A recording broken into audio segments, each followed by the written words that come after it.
Salam damai sejahtera dalam Kristus, saya Romo George. Hari ini kita mau berbicara tentang tantangan hidup membiara. Hidup membiara itu memang tidak gampang, harus kita akui. Ya, banyak yang masuk biara, itu pun akhirnya tidak bertahan. Belum lagi kita menggunakan panggilan itu sedikit ya. Jadi memang hidup membiara itu kan.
Salam damai sejahtera dalam Kristus, saya Romo George. Hari ini kita mau berbicara tentang tantangan hidup membiara.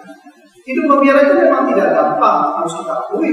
Ya, banyak yang masuk biara, itu pun akhirnya tidak bertahan.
Salam damai sejahtera dalam Kristus, saya Romo George. Hari ini kita mau berbicara tentang tantangan hidup dunia.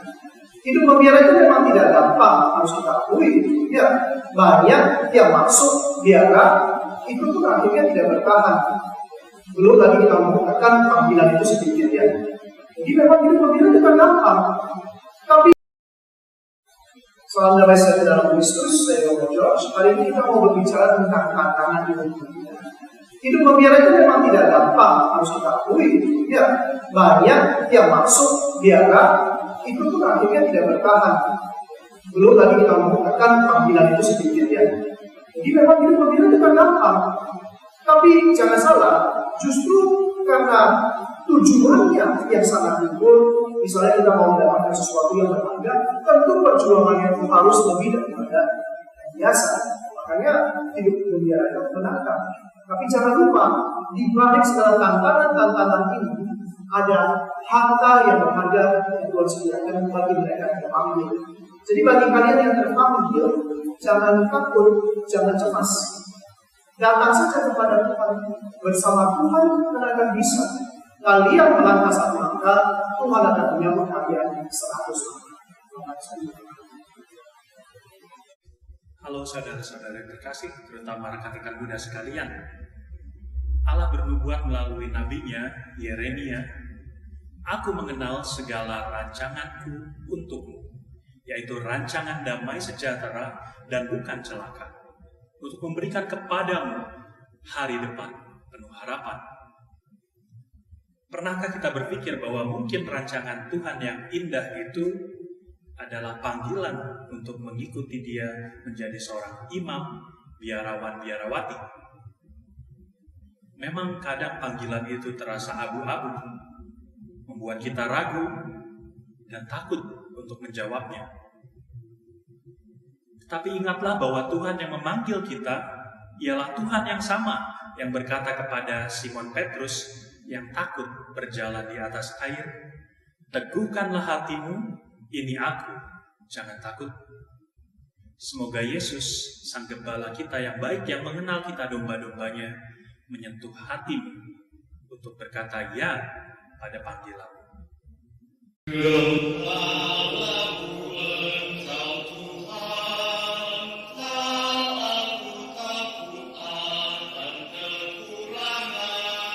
Sulemo, yoi, kok bantuan menjadi pastor sih? Nah, apa yang telah diberikan Tuhan kepada saya, itulah yang saya syukuri. Bagaimana maksudnya? Mantul. Yang kedua, apa tantangan terbesar menjadi seorang pastor? Tantangannya ada dua. Yang pertama, kita harus hidup dalam ketaatan. Dan yang kedua adalah kita harus meninggalkan semuanya untuk Tuhan. Bagaimana maksudnya? Mantap. Yang ketiga, apa pesan Pastor Evo untuk teman-teman kaum muda di hari Minggu panggilan ini? Nah, teman-teman kaum muda, kita semua dipanggil untuk menjadi kudus. Tapi bisa dengan dua cara. Yang pertama, kita bisa menjadi imam. Dan yang kedua, kita juga bisa menjadi awam. Tapi dua-duanya butuh yang namanya komitmen. Benar nggak, saudara? Mantap! Incluce salus. Halo guys, sobat muda, adik-adik, anak-anak yang terkasih dalam Kristus. Apa kabar semuanya? Sehat ya? Perkenalkan, saya Romo Vano dari Seminari Wacana Bakti. Saya ingin menantang Anda semua, jomblo-jomblo, orang muda Katolik Paroki Santa Monica, untuk masuk seminari. Pasti orang akan bertanya, hari gini masuk seminari, keren gak ya? Kalian akan menemukan sendiri apa yang akan kalian jumpai di seminari. Jangan ragu-ragu, masuklah seminari. Kalian akan menjadi pribadi-pribadi yang luar biasa. Gereja membutuhkan Anda untuk menjadi romo-romo di masa yang akan datang. Tuhan memberkati. Salam damai sejahtera dalam Kristus, saya Romo George. Hari ini kita mau berbicara tentang tantangan hidup dunia. Hidup membiara itu memang tidak gampang, harus kita akui. Ya, banyak yang masuk biara, itu pun akhirnya tidak bertahan. Belum lagi kita menggunakan panggilan itu sedikit ya. Jadi memang hidup membiara itu tidak gampang. Tapi jangan salah, justru karena tujuannya yang sangat timbul, misalnya kita mau mendapatkan sesuatu yang berharga, tentu perjuangannya itu harus lebih daripada yang biasa. Makanya hidup gembira itu menantang. Tapi jangan lupa, di balik segala tantangan-tantangan ini, ada harta yang berharga yang Tuhan sediakan bagi mereka yang terpanggil. Jadi bagi kalian yang terpanggil, jangan takut, jangan cemas. Datang saja kepada Tuhan. Bersama Tuhan kalian akan bisa. Kalian melangkah satu langkah, Tuhan akan menyambut kalian 100 langkah. Halo saudara-saudara yang terkasih, terutama rekan-rekan muda sekalian. Allah bernubuat melalui nabinya, Yeremia, "Aku mengenal segala rancanganku untukmu, yaitu rancangan damai sejahtera dan bukan celaka, untuk memberikan kepadamu hari depan penuh harapan." Pernahkah kita berpikir bahwa mungkin rancangan Tuhan yang indah itu adalah panggilan untuk mengikuti Dia menjadi seorang imam, biarawan-biarawati? Memang kadang panggilan itu terasa abu-abu, membuat kita ragu dan takut untuk menjawabnya. Tapi ingatlah bahwa Tuhan yang memanggil kita ialah Tuhan yang sama yang berkata kepada Simon Petrus yang takut berjalan di atas air, "Teguhkanlah hatimu, ini aku, jangan takut." Semoga Yesus, Sang Gembala kita yang baik, yang mengenal kita domba-dombanya, menyentuh hatimu untuk berkata ya pada panggilan.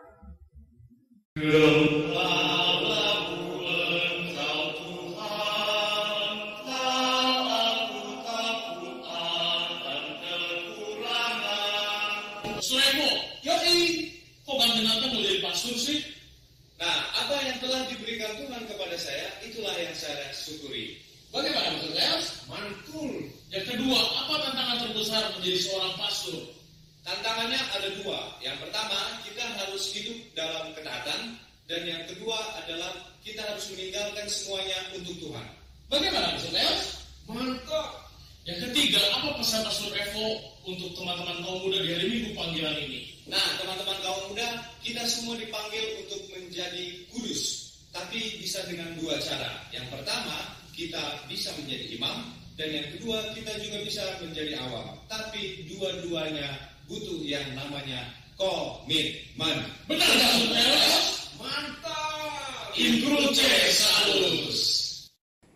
Halo guys, sobat muda, adik-adik, anak-anak yang terkasih dalam Kristus. Apa kabar semuanya? Sehat ya? Perkenalkan, saya Romo Vano dari Seminari Wacana Bakti. Saya ingin menantang Anda semua, jomblo-jomblo, orang muda Katolik Paroki Santa Monica, untuk masuk seminari. Pasti orang akan bertanya, hari gini masuk seminari, keren gak ya? Kalian akan menemukan sendiri apa yang akan kalian jumpai di seminari. Jangan ragu-ragu, masuklah seminari. Kalian akan menjadi pribadi-pribadi yang luar biasa. Gereja membutuhkan Anda untuk menjadi romo-romo di masa yang akan datang. Tuhan memberkati. Salam damai sejahtera dalam Kristus, saya Romo George. Hari ini kita mau berbicara tentang tantangan hidup gembira. Hidup gembira itu memang tidak gampang, harus kita akui. Ya, banyak yang masuk biara itu pun akhirnya tidak bertahan. Belum lagi kita menggunakan panggilan itu sedikit ya. Jadi memang hidup gembira itu kan gampang. Tapi jangan salah, justru karena tujuannya yang sangat timbul, misalnya kita mau mendapatkan sesuatu yang berharga, tentu perjuangannya itu harus lebih daripada yang biasa. Makanya hidup gembira itu menantang. Tapi jangan lupa, di balik segala tantangan-tantangan ini, ada harta yang berharga yang Tuhan sediakan bagi mereka yang terpanggil. Jadi bagi kalian yang terpanggil, jangan takut, jangan cemas. Datang saja kepada Tuhan. Bersama Tuhan kalian akan bisa. Kalian melangkah satu langkah, Tuhan akan menyambut kalian 100 langkah. Halo saudara-saudara yang terkasih, terutama rekan-rekan muda sekalian. Allah bernubuat melalui nabinya, Yeremia, "Aku mengenal segala rancanganku untukmu, yaitu rancangan damai sejahtera dan bukan celaka, untuk memberikan kepadamu hari depan penuh harapan. Pernahkah kita berpikir bahwa mungkin rancangan Tuhan yang indah itu adalah panggilan untuk mengikuti Dia menjadi seorang imam, biarawan-biarawati? Memang kadang panggilan itu terasa abu-abu, membuat kita ragu dan takut untuk menjawabnya. Tapi ingatlah bahwa Tuhan yang memanggil kita ialah Tuhan yang sama yang berkata kepada Simon Petrus yang takut berjalan di atas air, "Teguhkanlah hatimu, ini aku, jangan takut." Semoga Yesus, Sang Gembala kita yang baik, yang mengenal kita domba-dombanya, menyentuh hatimu untuk berkata ya pada panggilanmu.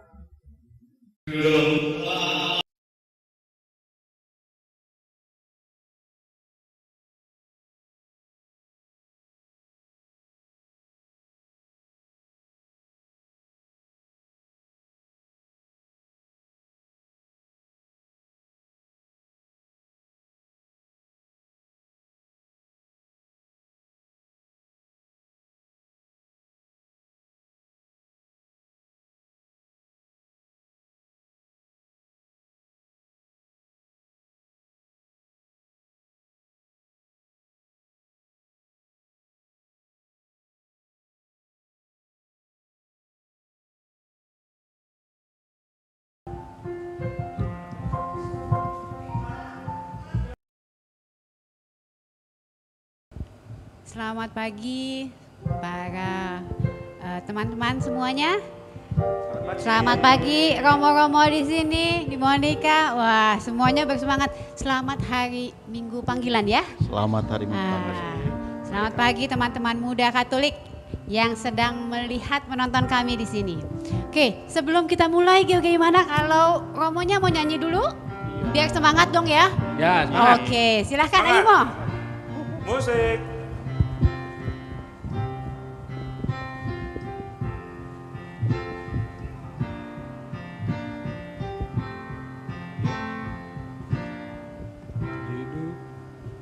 Hidup ini adalah kesempatan. Hidup ini untuk melayani Tuhan. Jangan sia-siakan waktu yang Tuhan beri. Hidup ini harus jadi berkat. Oh Tuhan, pakailah hidupku selagi aku masih kuat. Bila saatnya nanti ku tak berdaya lagi, hidup ini sudah jadi berkat. Wah, terima kasih Romo. Ternyata bisa penyanyi juga loh Iya ini Romo nih. dong. Luar Biasanya biasa, cuma- sama frater juga loh ya. Biasanya cuma privasi aja. Nah, ini ada teman saya. Silahkan. Iya, baru muncul dari sana. Kebagian gak sih layarnya kayak gak kebagian nih. Oke. Jadi kita kenalan dulu kali ya Mo. Betul. Karena kan pada nggak kenal nih. Mungkin barangkali ya kan Ya. nggak ada name tag-nya di sini jadi harus kenalan. Dari yang paling pojok dulu. Yang paling pojok dulu. Enggak, yang pakai jubah maksudnya, Oh, yang yang pakai jubah. jubah. Kalau saya nggak pakai jubah. Enggak, saya nggak pakai jubah kan. Udah Iya, disclaimer nggak iya, pakai yang jubah ya. pojok. Yang pakai jubah aja. Yang kenalin diri dulu. Oke. Oh iya, boleh. Baiklah. Oh ya udah. Nama saya Audrey. Saya umat dari Paroki Serpong Santa Monica. Lingkungan Salib Suci. Wah, pas Yeay, bisa. mantap. Wilayahnya berapa? Wilayahnya 20. Pastor pendampingnya siapa? Pastor Haris dong. Oh. Oke, teman-teman semua. Nama saya Pastor Tinus. Kalau yang dari Paroki Serpong pasti tahu kan? Iya. Saya di sini menjadi pastor rekan untuk kerjasama dengan teman-teman Romo yang lain dan dengan umat untuk membangun kerajaan Allah di dunia ini. Oke? Mantap. Mantap. Jadi tukang ya, kerjanya membangun kerajaan ya. Mantap. Lanjut sebelahnya nih, yang paling lucu. Saya Pastor Adi, katanya yang paling lucu. Katanya. Jangan ketawa. Oke, maaf. Saya baru sekian bulan di sini, baru bulan Februari.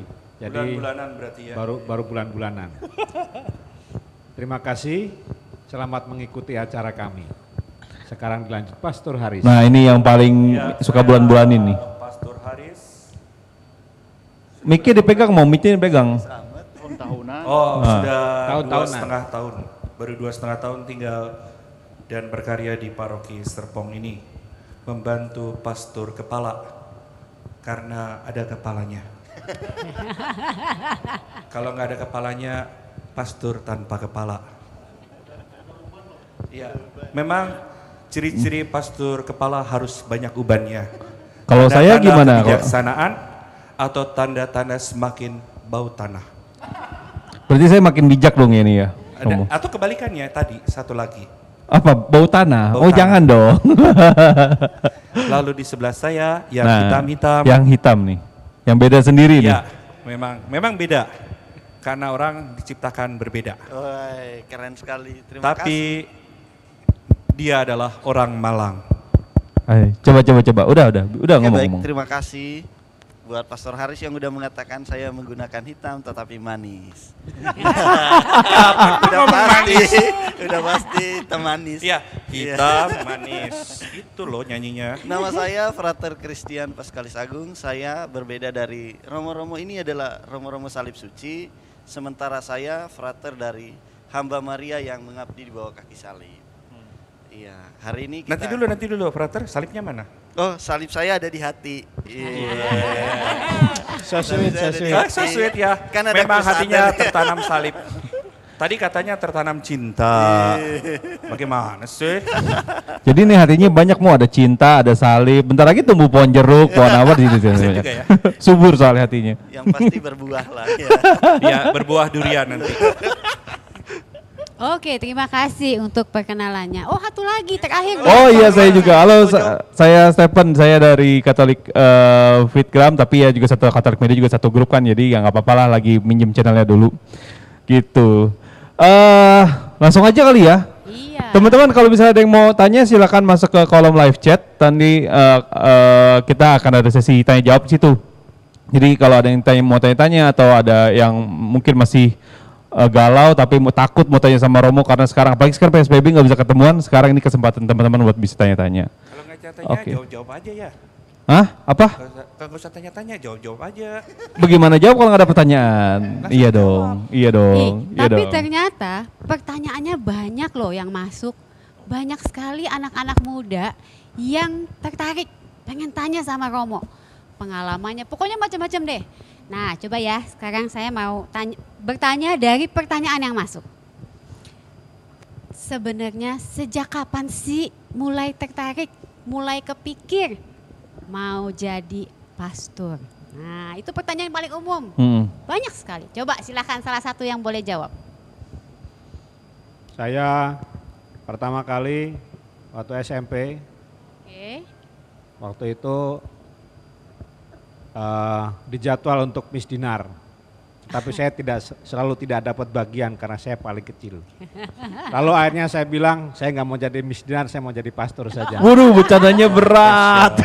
Bercandanya berat terus. Dahsyat. Tapi saya nggak kebakaran, nggak kebagian. Saya mau jadi mis aja. Gue juga nggak mau kalah nih. Oke. Gimana Mo? Tahun 1983 udah lahirnya ya? Udah belum lahir ya? Waktu Udah tua ya. Aduh, kasihan sekali. Itu dolar masih berapa di dulu kampung ya? saya ada pastor yang misa pertama di kampung, dia Imam Projo. Nah kemudian Imam Projo pertama nih, pastor pertama di kampung saya. Dulu kampungnya namanya apa? Kampung saya Pastor? itu namanya Evo di Tual, Maluku. Tual itu ada di mana? Ada di Di dalam peta Maluku. nggak? Oh, jauh Di sekali. Ambon ya. Oke. Ya. Nah, Ada di dalam peta ya? kemudian dalam peristiwa itu saya ikut misa pertamanya juga nih. Dan saya dengar-dengar dia imam pertama dari kampung saya. Dalam hati nih saya bilang, mungkin saya imam yang kedua nih. Nah apa buktinya sekarang? Oke. Ternyata imam yang keberapa? Kesekian. Setelah saya baru yang berikut-berikut. Jadi saya imam kedua benar. Beneran ya? Jadi selalu menjadi nomor 2 ya? Ini bukan nomor 1, kasihan sekali. Kalau Romo Haris kenapa nih memilih buat jadi jomblo seumur hidup tuh kenapa? Apa karena nggak laku atau gimana? Wah, menukik sekali ya. Menukik, masuk dalam hati. Sakitnya di mana-mana itu. Kenapa jadi jomblo? Enggak jomblo saya.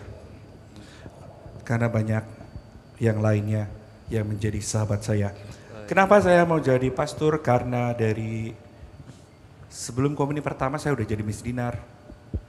Dan kayaknya jawaban frater itu nyontek jawaban saya itu. Enggak kan fraternya belum jawab. Belum. Tahu dari mana jawabannya di mana? Waktu misa. Dia pasti sudah membaca majalah Komunika edisi pertama waktu saya bertugas di sini. Di situ sudah diceritakan kenapa saya mau jadi pastor. Jadi kalau yang pengen tahu silakan baca majalah Komunika. Entar dulu dong. Ini kan bukan cuma buat umat Monika dong. Ini kan global kalau dong. Yang bukan umat Monika silakan dilihat di website Komunika. Malah promosi ya, susah Romonya ini ya. Memang ngelesnya banyak kok. Ada di sana. Memang susah jomblo yang satu ini ya, udahlah kalau gitu. Udah apain lagi? Bagaimana dengan setengah jomblo ini? Ya. Kalau frater masih punya kesempatan buat move loh. Gitu. Tapi Karena apa yang itu adalah memuatkan? kesempatan. Kesempatan untuk jatuh cinta katanya. Aduh. Coba nih sekali lagi nih, mungkin ada yang nggak nonton tadi pas misa khotbahnya gimana? Mungkin ada yang nggak nonton tadi ya. Kalau baru saya bangun. Tertarik jadi Romo itu, terutama gaya kayak ketiga Romo ini enak bener ya, bahagia hidupnya. Belum tentu. Bahagia bener ya. Tertarik itu awalnya karena cerita dari keluarga. Kalau saya pernah mati suri ketika umur 8 bulan. Lalu dari cerita itu saya tertarik dengan perkataan keluarga saya bagaimana Romo itu berdoa. Saya bertanya kok bisa Frater, mati suri itu kayak apa sih? Coba praktekan. Itu kan 8 bulan, dia usia 8 bulan. Emang Romo ingat 8 bulan makan apa dulu? Susu. Iya. Minum cucu. Rasanya apa rasanya? Gitulah rasanya. Minum susu aja lupa rasa, apalagi mati suri rasanya apa mana tahu. Minum susu rasanya dingin-dingin empuk. Dingin-dingin empuk. Orang susu dipanasin. Udahlah kenapa jadi bahas susu sih? Ini dulu cerita dulu. Ini dulu. Lama nih dia bisa 3 malam nih. Iya, ayo. Karena ada mati suri tadi soalnya. Ya. Lupa ya Iya sedikit lupa lah tapi ya bisa kembali lagi ke topiknya. Terus ketika udah SD gitu kan, kita di sana dipercayakan kayak harus hari Minggu itu harus pergi misa. Terutama di Flores harus supaya besoknya nggak dapat hukuman. Lalu lama-kelamaan disuruh jadi misdinar. Ngelihat Romo. Nanti dulu. Kalau nggak ke gereja dihukumnya apa? Hukumnya itu banyak, berlutut di tiang bendera gitu kan. Nyeberangin sulat Sunda Romo. Hukumannya. Berlutut di tiang bendera. Berlutut di tiang bendera sambil hormat. Kan ada panas matahari juga. Karena takut itu lebih baik ke gereja. Padahal kan di Ruteng panas mataharinya cuma sebentar ya. Maksudnya bagaimana ini? Kalau udah saking panas loh. Dari situ juga kan kalau jadi misdinar itu ngelihat Romo, mereka itu makan hosti sambil minum anggur. Sementara kita yang lain enggak, misdinar juga enggak. Tertantang juga ke Romonya minum anggur ya. Kita enggak. Saya juga kepengen lah jadi Romo. Pantasan anggurnya cepat habis sih. Di pastoran sebotol harusnya sebulan. Nih jujur nih. Habis. Sekarang jujur nih. Apa kata dunia? Kebongkar gantinya. Aduh kacau ini. Lanjut. Kalau dari saya hanya itu, ada pertanyaan berikut. Steven mau ada pertanyaan? Tadi enggak, saya mau nanya ini, ada yang masuk nih dari Okta Primasadewa. Romo, saya mau tanya, kalau ketika memutuskan mau jadi Romo pasti kan ada konsekuensinya, salah satunya diutus ke tanah misi. Pernah nggak sih nyesel masuk biara karena alasan itu? Nah, ada nggak Romo-Romo yang pernah ke tanah misi yang mungkin tempat terpencil, nggak ada sinyal, nggak ada handphone gitu? Saya pernah. Gimana Mas Ardi cerita? Tapi waktu itu bukan masalah sinyal lah, memang HP juga nggak punya. belum ada. Jadi nggak tenang-tenang aja. Nggak, itu tahun berapa Romo? Tahun 2000. Tapi mobil udah ada kan mobil kan? Mobil yang punya cuman pastoran. Oke. Saya bertugas di Pulau Nias dulu. Pulau Nias, nah, gimana tuh pastor ceritain dong? Waktu pertama-tama memang karena biasanya kalau ke tempat misi memang kan dipaparkan tentang keadaan setempat. Baik itu yang positifnya maupun yang kurangnya.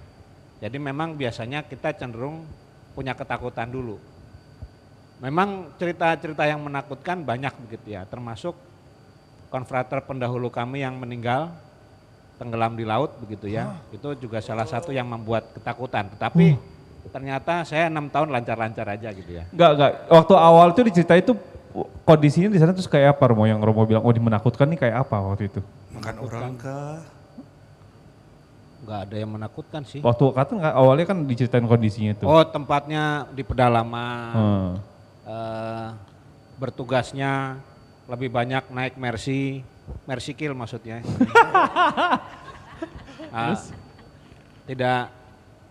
Tidak banyak kendaraan umum ya. Jadi pokoknya kalau dibandingkan itu dibandingkan dengan Indonesia sekian puluh tahun yang lalu begitulah. Ya kurang lebihnya demikian. Tetapi ya sudah, memang itu kan tugas yang harus jalani. Nah waktu awal dikasih tugas begitu ada rasa, aduh kenapa gue ini tugasin ke sana sih gitu. Kenapa nggak yang lain aja sih gitu? Atau enggak Romo? Saya punya cerita. Nah. Karena pada waktu saya di seminari, kakak dari nenek saya itu masih hidup, seorang pastor. Dan itu dia menceritakan bertahun-tahun dia sebagai misionaris di Kalimantan, dan itu di zaman yang jauh lebih sulit dari saya, dan itu beliau itu bertahan hidup sampai umur 97 tahun begitu ya. 97? Ya, artinya orang yang melayani Tuhan itu umurnya panjang, yang saya tahu itu ya. Ya berarti kalau kurang pastor lebihnya meninggal enggak juga, bagaimana? Enggak juga. Jadi yang dilayani siapa ya? Tadi aja Frater udah meninggal kan? Iya. Terus ceritanya udah selesai kan? Ya itu dia. Udah ya. Oh. Ini tadi dari Nias nih, sekarang saya pernah juga tugas di Keuskupan Agats. Wah, ini juga seru. Papua loh. Wow. Nah, orang ya. Di sana jangan begitu dong. Di sana nggak ada sinyal, tapi bermisi itu tidak harus bergantung pada sinyal. Karena kadang-kadang sinyal membuat saya yang dekat dengan orang yang ada terasa jauh. Maka waktu itu kami membangun hidup di keuskupan itu, persaudaraan itu sangat bagus. Sehingga itulah yang membuat kekuatan bagi kami untuk bisa hidup di sana. Nah, ini saya ada cerita nih. Karena tanpa sinyal pernah pertandingan sepak bola saat perayaan Paskah nih. Saat perayaan Paskah. Jadi sampai berdiri seru nih ceritanya kan sepak bola nih. Kalau misalnya gak lucu gak asik sih kalau gini nih. Kemudian mesti lucu nih. Ayo. Saat final ada lingkungan dengan lingkungan final, kemudian dibuat pertandingan besar. Saking tidak ada sinyalnya, tapi masyarakat setempat bawa TV dari rumahnya masing-masing, tempatkan di seluruh itu lapangan, di pinggir keliling lapangan. Kemudian komentatornya, reporternya ngomong begini, hari ini pertandingan final antar lingkungan A dan B ini disaksikan oleh seluruh dunia. Karena ada TV keliling lapangan tanpa ada sinyal. Ya itu. Kemudian saat tendangan pertama, kepala desa maju, lapangan itu kan itu berlumpur. Jadi main bolanya ini, sepak bolanya gini. Kepala desanya maju, besarnya seperti Romo Haris nih. Maju dan tendangan pertama, dia baru mulai langkah untuk sepak bola, tiba-tiba terpeleset, jatuh kepala desanya. Oke lah, itulah. Itu pengalaman tidak ada sinyal. Jadi malah banyak cerita menarik ya di tanah-tanah misi gitu ya. Iya. Iya, asal dinikmati jadinya happy gitu ya di tanah misi gitu ya. Wah, itu dia tadi. Kurang ada porsopannya. Ternyata menjadi pastor itu nggak seram-seram banget ya. Masih bisa having fun gitu ya. Enjoy banget. Enjoy banget ya. Oke, masih bisa. Nah, tapi pengalamannya nih, ada pertanyaan yang masuk juga. Romo waktu dulu waktu sekarang udah jadi Romo nih katanya, pernah disetrap nggak sih sama Bapak Uskup katanya gitu? Itu mah pengalaman frater. Iya lu pernah disetrap Di sekolah dulu ya. Enggak sama Bapak Uskup? Oh enggak pernah. Sama pimpinan provinsial. Pernah? Sama pimpinan iya pernah. Itu karena melanggar aturan juga kan. Kenapa? Pacaran nih. Gak boleh dong. Berarti hidup itu harus ada aturannya. Iya. Karena hidup itu adalah kesempatan. Iya. Nyanyi lagi nih kita nih. Jangan sia-siakan. Enggak kelar-kelar talk show ya. Kelar ntar ya. Saya pernah distrap itu gara-gara saya melanggar aturan dari komunitas. Saya diminta supaya ketika hari Rabu itu entah kegiatan apapun di kampus nggak boleh saya ikuti.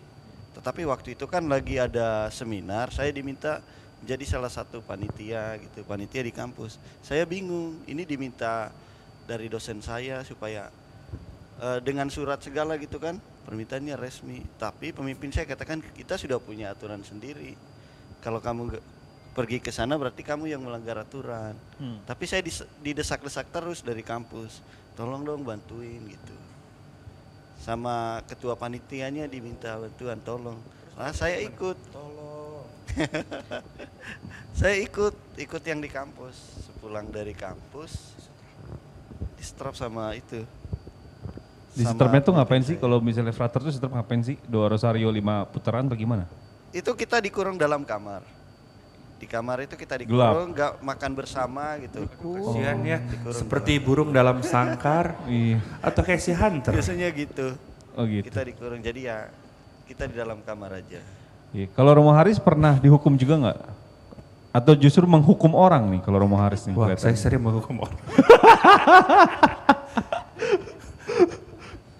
Bagian ngerjain orang kalau dulu tugas di rumah retret. Kalau ada anak-anak yang nakal, saya suruh berdoa di depan makam para pastor. Depan makam para pastor? Iya, di Pratista. Pratista itu, kalau kalian belum tahu seperti apa Pratista, silahkan lihat di... Gue bingung nih orang promosi dulu ya dari tadi ya. Media Katolik juga ada ya, tentang Pratista kan sudah. Nah, ada juga. Ya Tuhan, nih Romonya S3 Marketing guys. Gambarnya banyak. Ada di Facebooknya tentang Pusat Spiritualitas Pratista, silakan Anda lihat, pasti semuanya luar biasa dan ada yang menarik dan sebagainya. Sudah ditayangkan belum? Tentang Pratista? Ini minggu panggilan dulu, biarin aja, dulu. Kan promosi Pratista juga.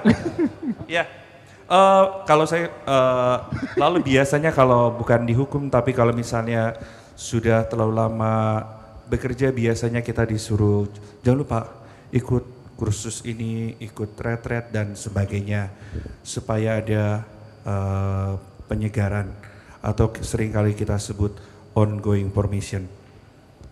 Kalau itu sebenarnya bukan hukuman, tapi itu kesempatan untuk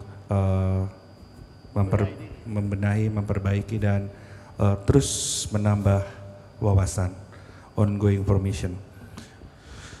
Kalau Pastor Tinus dulu dihukumnya sampai ke Filipina. Oh itu dihukum? Ongoing formation. Supaya tambah pinter. Bukan hukuman, itu kesempatan. Positif mau kalau ngomong tuh positif. Hukum juga positif. Hukum juga positif. Tanya para sarjana hukum. Ya. Ntar gue salah ngomong ah. Jadi pokoknya itu bukan hukuman tapi itu merupakan suatu ongoing formation supaya kita semakin menjadi baik lagi.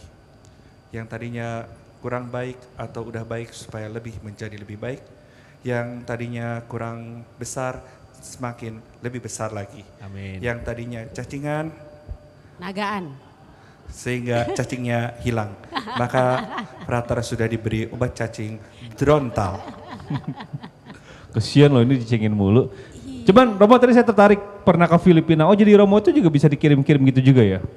Iya. Jadi pimpinan kami kan lihat, wah Romo ini pintar juga nih, bukan seperti Frater ya. Oh gitu. Pintar-pintar amat tuh. Tadi kan kesaksian dia tuh. Ntar Fraternya luka batin loh ini dicengin mulu tadi loh ini. Sorry ya Frater. Soalnya bolos terus. Iya, jadi saya diberi kesempatan 3 tahun belajar di Filipina, di Manila. Ngambil kuliah tentang liturgi loh. Waduh. Ya jadi kalau adik-adik putra altar ya, kalau perlu tanya tentang soal liturgi, tanyalah ke saya. Waduh, pakar tapi nih. Katanya harus melalui Romo Haris dulu katanya. Karena pendamping PAPS. Iya, oke. Oh belajar liturgi ya? Iya. Terus kalau misalnya Romo Adi nih hal yang paling rasanya nih selama jadi pastor tuh berat banget. Pernah gak sih ngalamin rasanya berat gitu waktu jadi pastor tuh? Berat, saya nggak pernah keberatan badan karena masih gini-gini kok. Iya, nggak kayak ini ya. Iya oke. Ini pasti lebih berat. Iya, oke. Hidup itu memang berat, badan itu berat. Iya.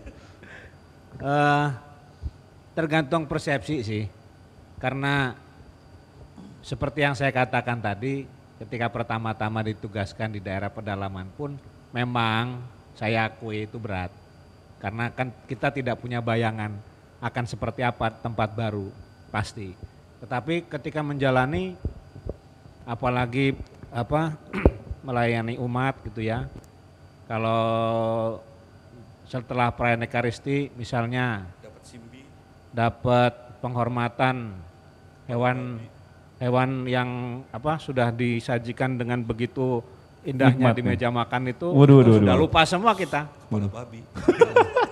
Babi itu luar biasa kalau sebagai penghormatan kepada tamu yang datang. Lihat, Frater begitu dengar babi. Langsung beda mukanya. Dan selama saya bertugas waktu 6 tahun di sana, saya boleh menghitung ada 7 ekor yang saya bawa pulang utuh. Ekornya aja. Ekornya doang. Itu yang disimpan di pastoran karena kami punya kandang babi, kandang ternak itu yang diurus oleh kami juga, ya kadang-kadang begitu ya, karena ada karyawan juga. Tetapi lebih daripada itu, kami juga berbagi untuk mereka yang misalnya pada waktu itu babi yang diberikan sebagai persembahan, dipotong lalu dimakan bersama umat, ya setelah perayaan Ekaristi. Jadi dan itu masih banyak hal lagi yang sebenarnya kalau diukur-ukur, kalau secara persepsi itu lebih banyak menggiberikannya daripada yang dikatakan berat begitu ya. Gitu. Jadi Pastor Adi itu pemakan babi ya? Pemakan. Yang sudah dimasak tapi. Kalau babi mati ya daging babi. Daging babi ya? Iya. Enak gitu. Banget. Kan dikasih kepalanya dia. Banget. Kalau Frater bagaimana? Tentang babi. Lanjut. Dan Frater mau jawab nggak nih? Gak usah dijawab, Romo udah tahu. Romo udah tahu. Oke. Urusan keluarga kami. Urusan komunitas. Oke Mo, ini ada pertanyaan lagi nih ya. Gimana sih cara masuk, kan pasti adik-adik itu ya bertanya-tanya mau masuk seminari. Itu kan pasti ada langkah-langkahnya. Ada apakah lulus SMP, lulus SMA, lulus kuliah, itu tuh gimana aturannya? Kalau masuk seminari pertama-tama dia harus laki-laki. Oke. Iya, tapi kan kalau yang cewek juga bisa susteran kan. Kalau suster namanya seminari juga gak sih? Bukan, kalau susteran bukan seminari namanya. Oh apa? Masuk susteran saja.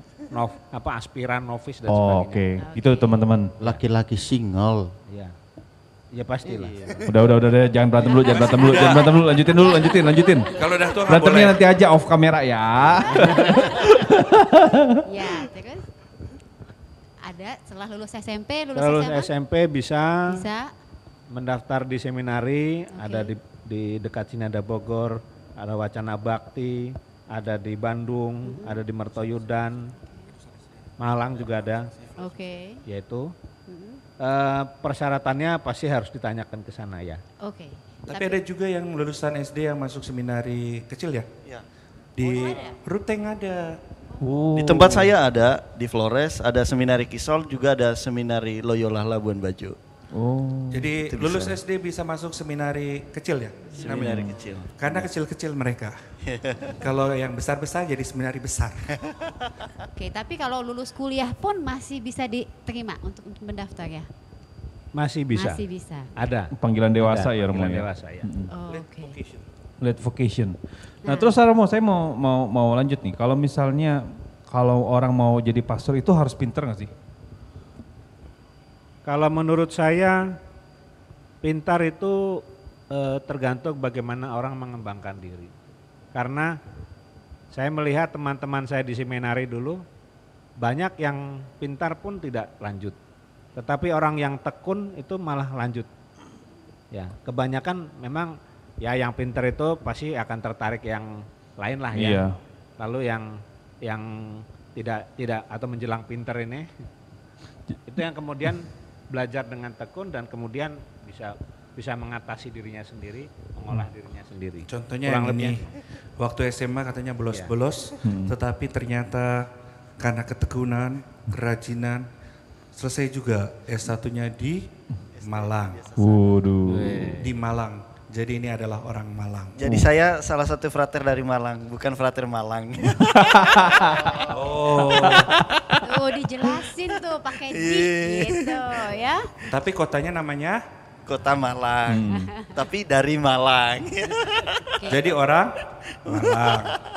Jadi kalau misalnya mau jadi pastor itu nggak perlu, maksudnya kan ada juga orang yang mungkin punya kemampuannya terbatas nih, IPK-nya dia biasanya di 2 mentok gitu, nggak pernah nyampe 3 gitu. Nah itu boleh nggak sih? Atau memang ada standar tertentu untuk nilai-nilainya?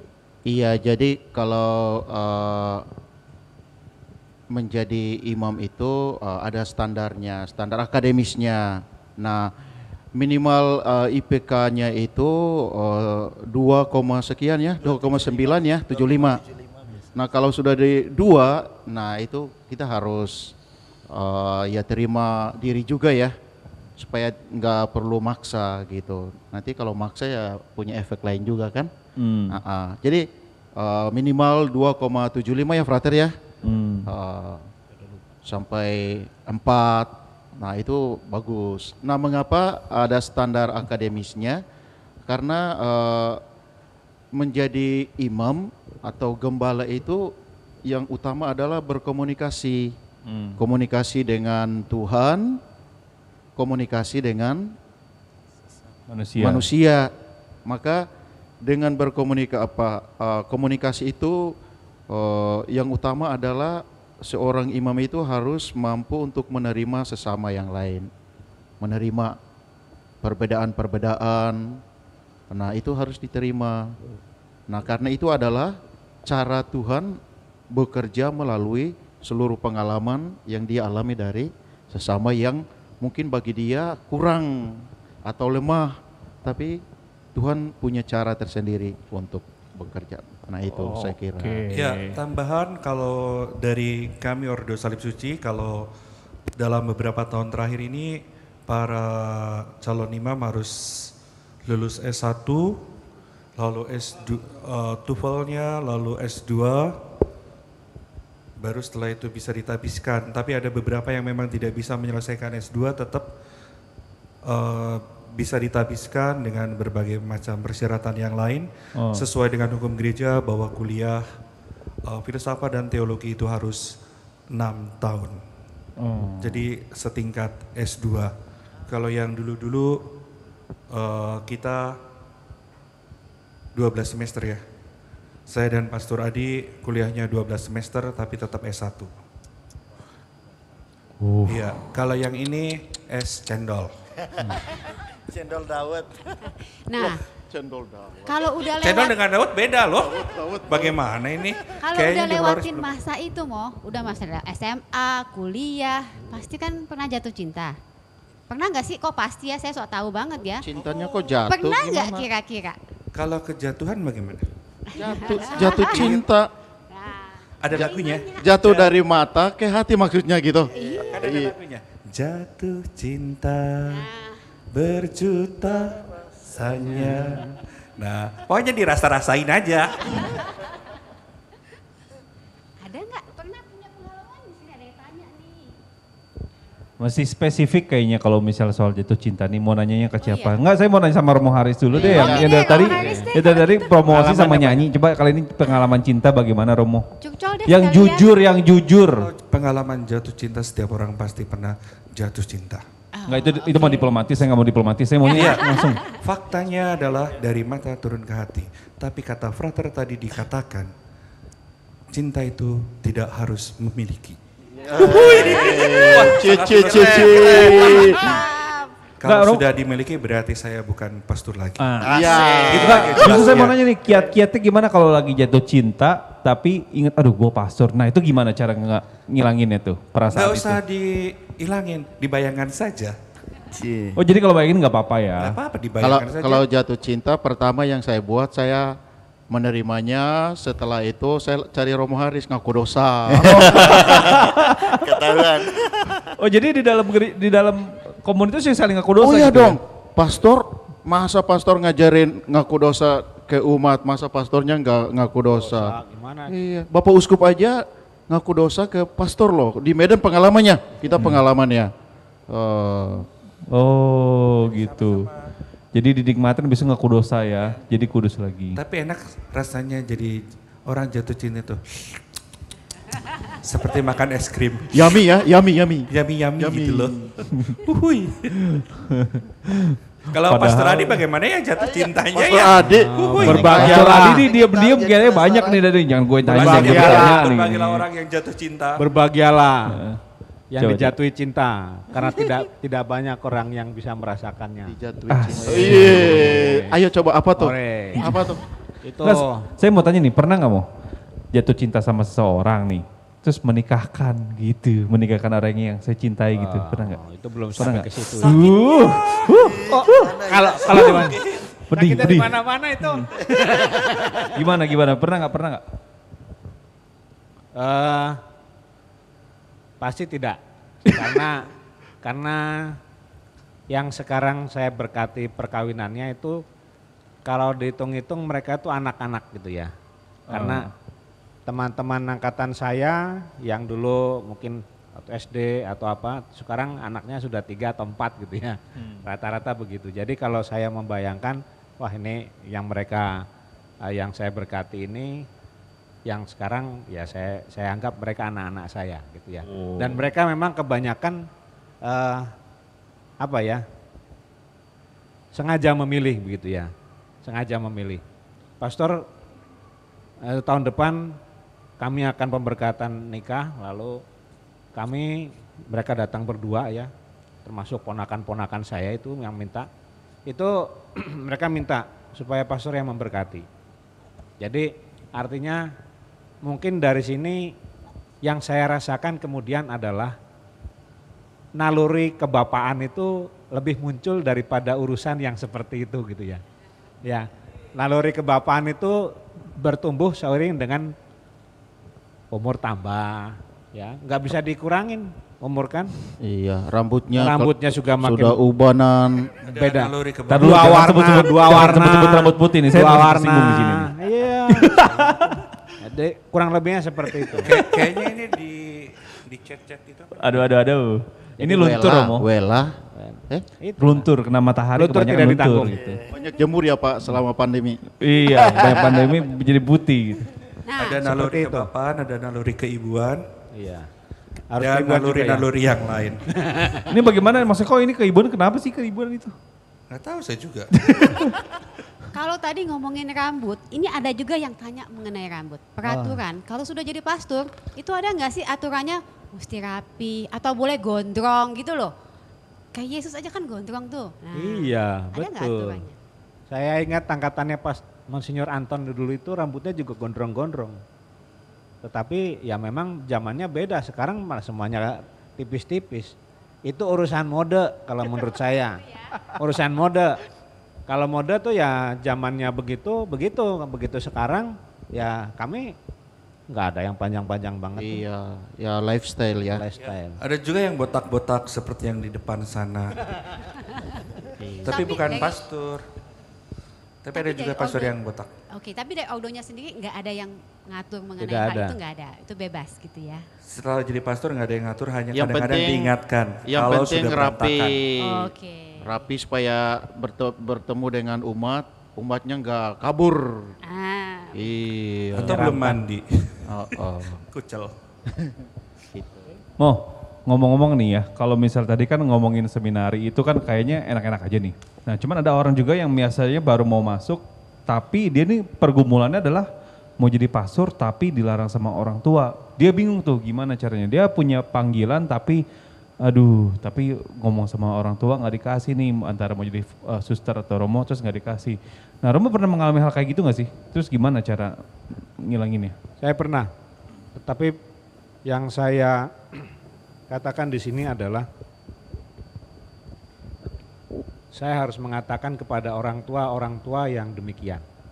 Karena masalahnya bukan pada anak itu, tapi pada orang tua yang tidak menyetujui anaknya. Itu bertahun-tahun anak itu menanggung beban, walaupun dia kemudian sudah menikah, itu masih ada di pikiran dia. Saya mengalami beberapa anak yang teman-teman lah katakan, karena saya sudah bukan anak, sekarang sudah berkeluarga. Itu juga mengalami yang demikian. Akhirnya apa? Galau itu akhirnya kasihan kan kalau galau sepanjang masa. Iya sih. Ya itu. Jadi ya Galau saya hanya bisa menghibur, memberi kekuatan dari kata-kata yang mungkin sebisanya bisa dia katakan. Sebisa menghibur. Sulit itu ya. Yang paling-paling itu yang bisa dibuat. Karena anak itu hanya menjadi korban dari orang tua yang tidak paham situasinya, situasi anaknya. Ya, jadi pesan kepada para orang tua, kalau anak-anak ingin masuk seminari, ingin jadi suster, biarkan saja dulu. Biar waktu yang menjawab semakin mantap atau tidak, kelak nanti akan ketahuan. Kalau misalnya dalam perjalanan waktu ada sesuatu hal yang lain, mungkin bisa berubah pikiran. Tapi yang paling penting adalah orang tua membiarkan anak inginnya kemana, yang paling penting adalah menjadi baik. Toh rasanya setiap orang tua ingin menjadi anaknya baik. Nggak ada yang ingin anaknya menjadi berandalan atau apa-apa. Tapi kalau masuk seminari pun sebenarnya baik, kenapa? Paling tidak banyak anak menjadi lebih disiplin. Banyak masuk seminari, tapi kalau di presentasi yang menjadi imam paling berapa persen ya? Saya nggak ada ininya datanya, tapi ada statistiknya, tapi pasti ada. Yang sudah masuk seminari tinggi pun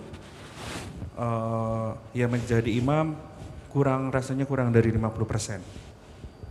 Dari 100 kurang dari 50 ya sekitar segitulah. Angkatan saya mulanya biasa-biasa saja. Mulanya 12 orang ya, sampai tak bisanya hanya 3 orang jadi imam dari 13 orang.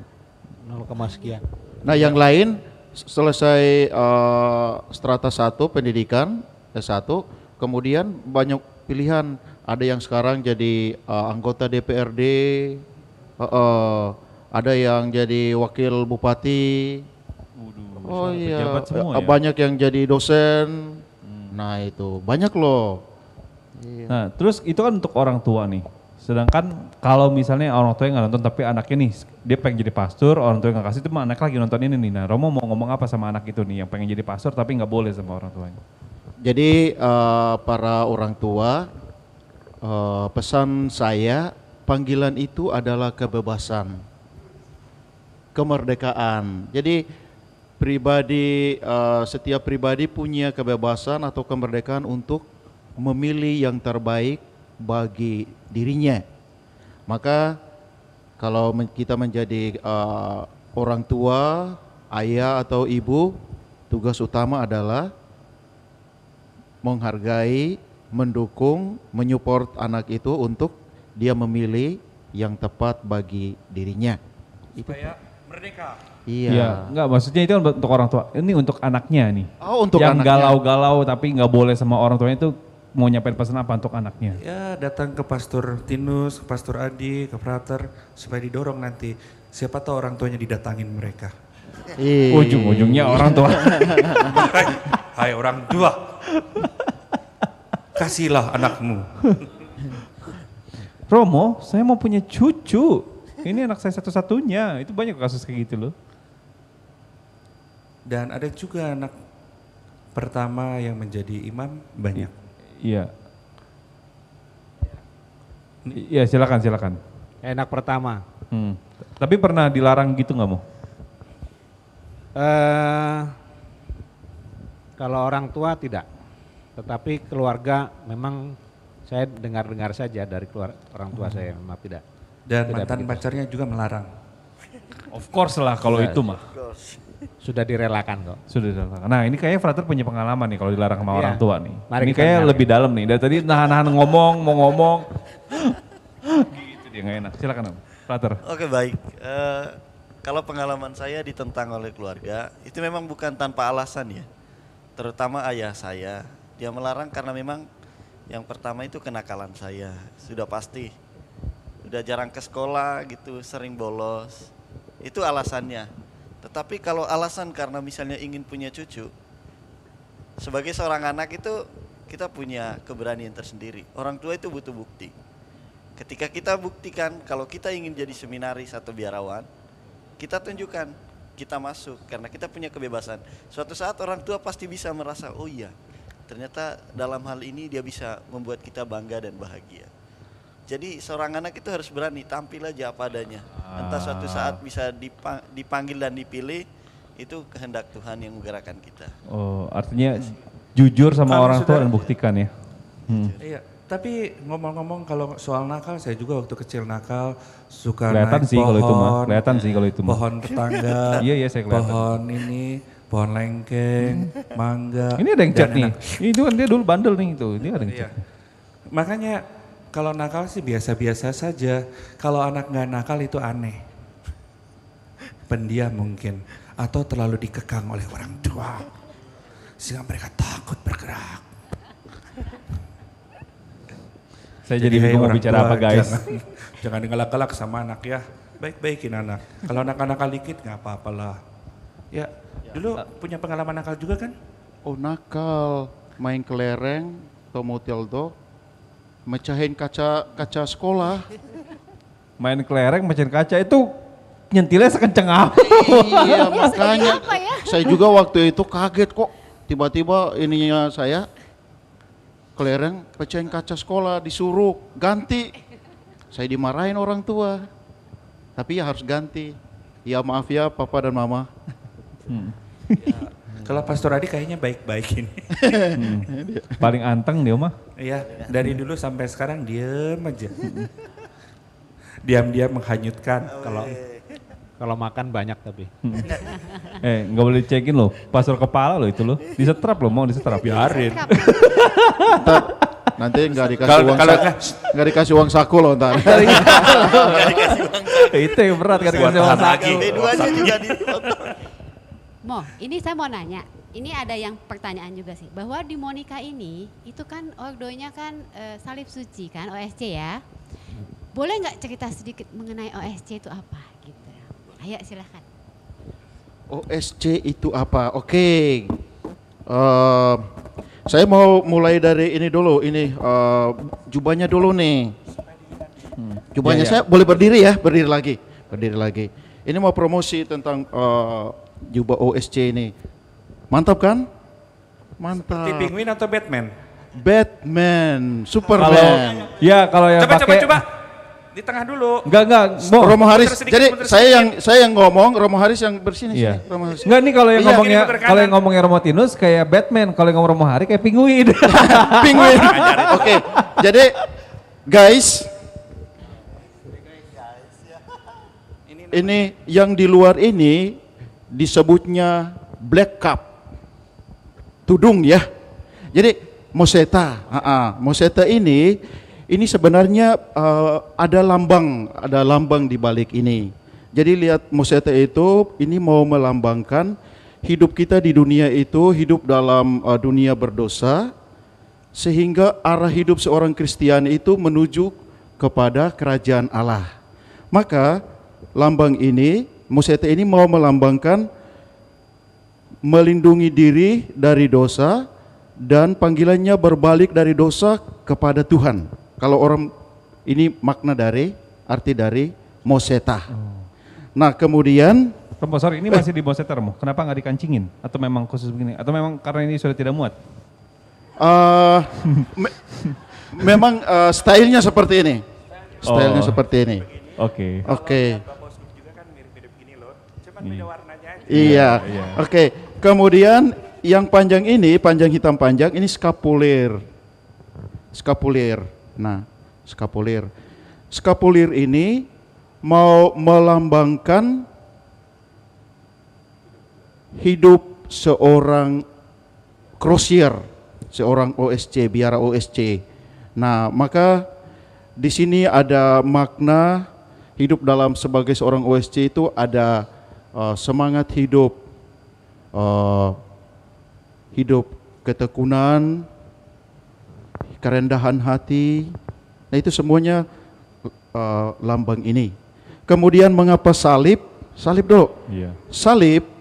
Salib ini lambang iman, harapan, dan kasih kepada Allah dan kepada sesama. Ini salib ini. Jadi salib ini melambangkan salib suci. Salibnya. Iya. Romo Haris juga dengan menggunakan ini semakin jadi suci, oke? Kenapa merah putih, Romo? Merah putih itu lambang dari darah dan air. Nah, darah itu adalah pusat hidup. Jadi kalau kita hidup tidak punya darah atau darah itu tidak mengalir, itu tidak bernyawa lagi ya.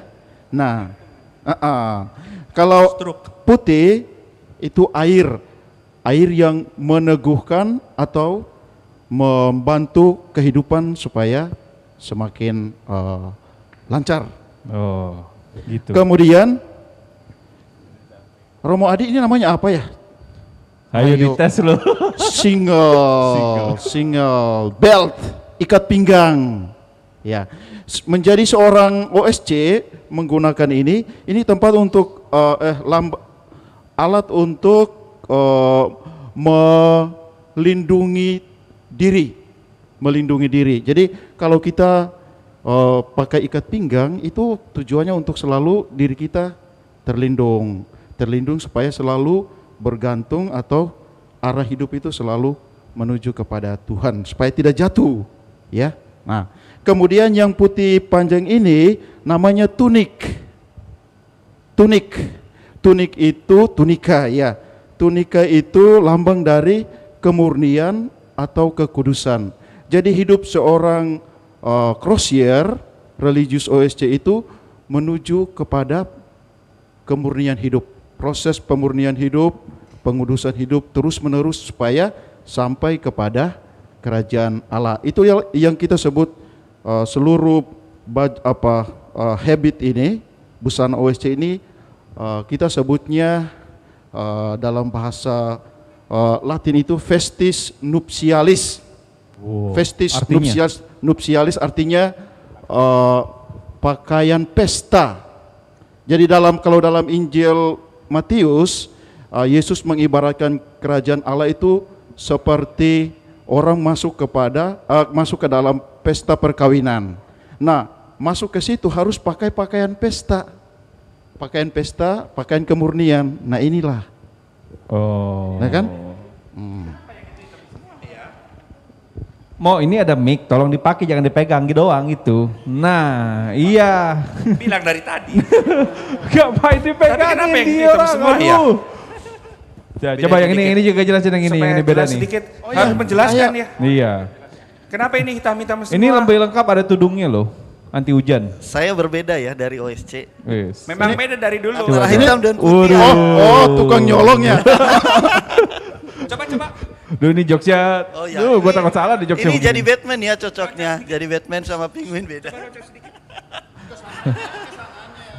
Dari samping juga bisa kelihatan. Jadi kalau masih jadi frater gini guys, dikerjain mulu. Saya jelasin, kalau dari tadi itu kan tentang habit kita semua udah dijelaskin sama Pastor Tinus ya. Imam-imam OSC ternyata ada kesamaan juga.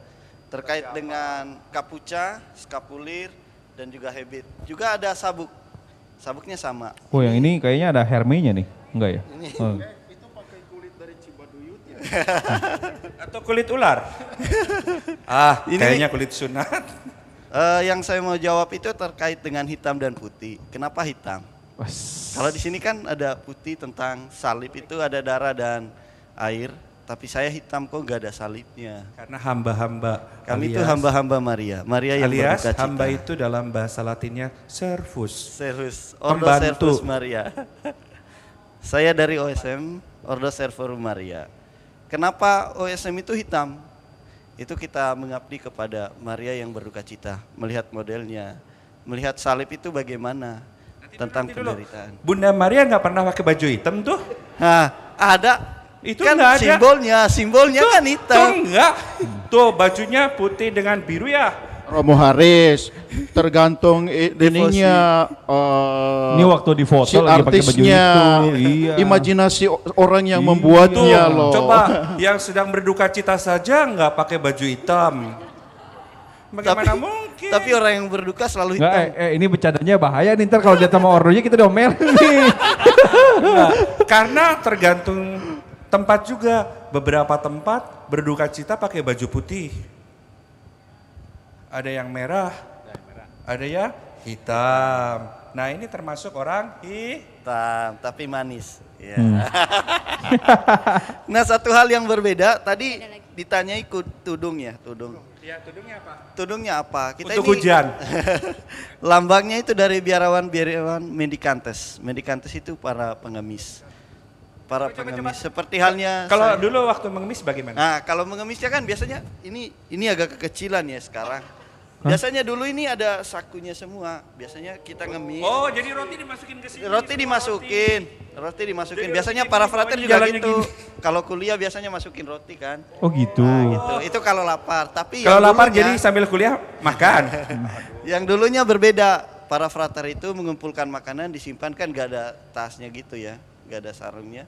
Lalu dimasukkan ke jubah-jubahnya, habitnya. Termasuk di sini umat ngasih. Lalu setelah dari sana dibagikan ke umat yang memang membutuhkan. Nah itu maksudnya. Okay.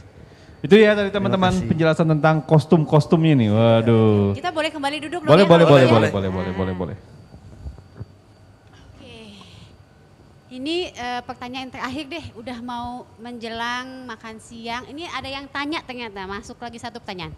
Kira-kira di pastoran itu makanannya enak-enak apa enggak katanya? Makanan enak. Dan enak sekali. Dan enak banget. Jadi tidak ada makanan yang tidak enak karena semua makanan manusia. Yang nggak enak adalah makanannya si Hunter. Karena tidak bisa dinikmati. Oke guys, disclaimer si Hunter itu adalah guguknya mereka ya guys. Biar tidak lokal pembicaraannya. Herder loh ya. Helder. Oke, kalau gitu. Terima kasih untuk Romotinus. Nanti dulu tadi buktinya makanannya enak apa? Iya lihatnya body saya gitu. Postur tubuh kami semua nggak ada yang kurus kering. Nggak ini yang tengah-tengah masih kecil. Ini kelihatannya kecil. Coba lihat berdiri. Berdiri, miring kiri. Nah, kan kelihatan ada perkembangan. Ke depan, ke samping. Berarti 80. Berarti makanan dari umat Allah semuanya enak, bisa dinikmati. Tuh lihat frater tuh. Frater semakin gede. Apalagi hari pertama ke sini, fraternya seperti orang kelaparan. Sekarang lihat tuh, tambun ya frater. Senang nggak? Apalagi kalau ada masakan dari daging babi saudara-saudara. Frater langsung melotot dan dia tidak bisa tidur semalaman. Kenapa? Karena pagi hari dia harus siap-siap semuanya, menyiapkan dan langsung dimakan.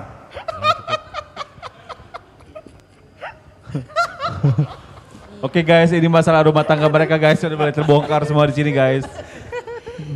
Udah. Kami apa adanya dan apa yang ada. Okay. Apa yang ada. Apakah mau dengar cerita tentang sate? Penutup. Tapi Romo ini harus lucu ya. Iya. Kalau nggak lucu nggak jadi nih. Kita makan malam ya. Ada empat potong sate karena kita berempat. Satu orang satu sate. Frater sudah makan duluan satenya. Kenapa? Karena dia suka sekali makan daging babi. Setelah makan satu, dia bertanya kepada Pastor Adi nggak makan sate kan? Nggak dijawab sama Pastor Adi, langsung diambil, makan lagi. Yang lalu saya sebelum saya ditanya lalu, untuk besok. Saya bilang, untuk besok.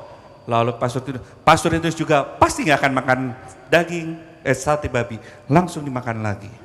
Dan karena nasinya masih banyak, akhirnya Pastor Haris berbelas kasihan, habis indah, dan akhirnya semua dihabiskan.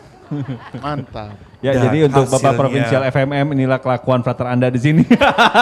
Ya. Tapi kita bahagia, kenapa? Karena bisa membuat frater hidup bahagia. Maklum dia orang Malang. Oke teman-teman, mungkin itu tadi talk show kita seputar Minggu Panggilan. Udah 1 jam nih dari tadi jam 10 ya. Jadi thank you buat para Romo, Pak Romo Tinus, Romo Adi, Romo Haris dan juga frater Christian. So buat teman-teman yang mau jadi pastor nggak usah takut, daftar aja sebenarnya. Coba dulu aja. Ya, belum tentu juga berhasil gitu kan? Satu hal. Saudara-saudara kita, saya selalu berpesan, jangan panggil Romo, panggil pastor.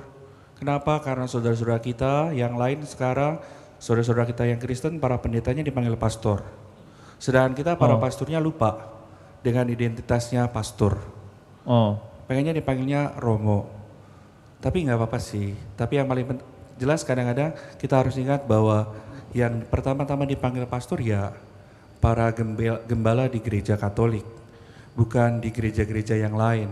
Oke. Maka kalau saya selalu protes ke bagian flyer, jangan lupa tulisnya pastor, bukan Romo. Oke, saya ralat, maaf kalau begitu.